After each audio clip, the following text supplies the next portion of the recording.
Well, Trump has taken a lot of criticism for his idea of a wall, but now a Minnesota resident accused of trying to join ISIS is telling authorities he planned to open up a path from Syria to the U.S. through the Mexican border. Retired Lieutenant Colonel Ralph Peters is with me now. Thank you, sir, for joining me. As always, is it fair to say that... It's always great to speak. Oh, that's kind, especially on a Friday, and especially with this kind of daunting news in the sense that, is it fair for us to assume that terrorists can get into the U.S. in the same way that drug smugglers do? Yeah, there's no question about it. And we do not know if they've already come in that way, if they're planning to come in that way. The guy in Minnesota was a local yokel with a big idea, but he highlighted a very real problem. And while the Mexican border is the obvious choice, these terrorists, the Islamist fanatics, will not stop trying to come in through the Canadian border, through other ports of entry, through airports. They are determined to strike the United States again because, Deirdre, in the terrorist Olympics, you get a bronze for whacking Israel. Bloodbath in Europe gets you a silver.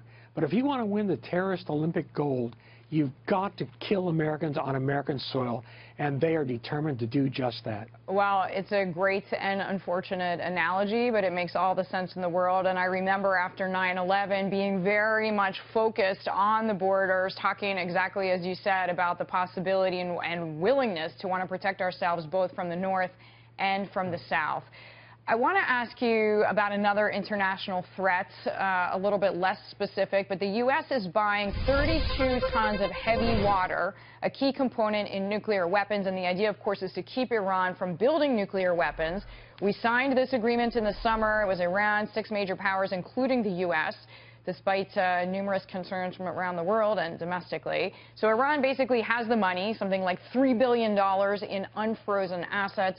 And yesterday, the Obama administration basically admitted they don't know exactly where all the money is going. And they'll never know. It's entirely possible that they can use some of this funding to support terrorist networks. Well, can you say that you think, or the administration believes, that some of the $3 billion has been used for this? I cannot say that. Okay, and we don't know.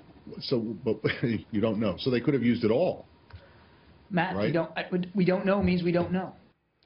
So, Lieutenant Colonel, that couldn't be clearer, right? We really don't have any idea. I mean, we do know a very high-level military official from Iran was in Moscow meeting with Putin, and we know that Russia is willing to sell Iran missiles and pretty much anything else, right? Yeah, it has done so. And so while we don't know exactly where the money we're transferring to Iran and the money we're going to pay to Iran for this heavy water, while we don't know exactly where it's going to go, we know, generally speaking, some of it is going to terror. It's going to aggression in the Middle East. And the Russians have already started sending to Iran the S-300 air defense system, which would make it much more difficult for U.S. or Israeli aircraft to hit Iran if we felt compelled to do so in the future. So what we do know with certainty is a big chunk of the billions we're handing over to Iran, thanks to the nuke deal, is going to go to anti-American interests in various shapes and flavors. I was just going to say, I don't know anybody who thinks that that deal wasn't a mistake. Is there any way to claw back part of it? President Obama has always said, well, we can reestablish sanctions. No, I mean, that was always a pipe dream. The Europeans want to do business with Iran. They've been in Iran since the deal was just a prospect. Contracts have been signed, are being signed. The Chinese are in. So even if we snap back sanctions, the Europeans would get around them and the Chinese would utterly ignore us. So, look, it's just a plain bad deal. We'll be paying for it for a long time. And we saw the thanks we got. The thanks we got for this deal from Iran was their kidnapping of our sailors, humiliating them, and then turning them back, and Secretary Kerry thanking the Iranians for how well they handled it all. Our foreign policy under President Obama has been an absolute shambles in virtually every part of the world. You know, the only thing he really did get right, and he did get one thing right, was he didn't overreact to Ebola. He got that one right.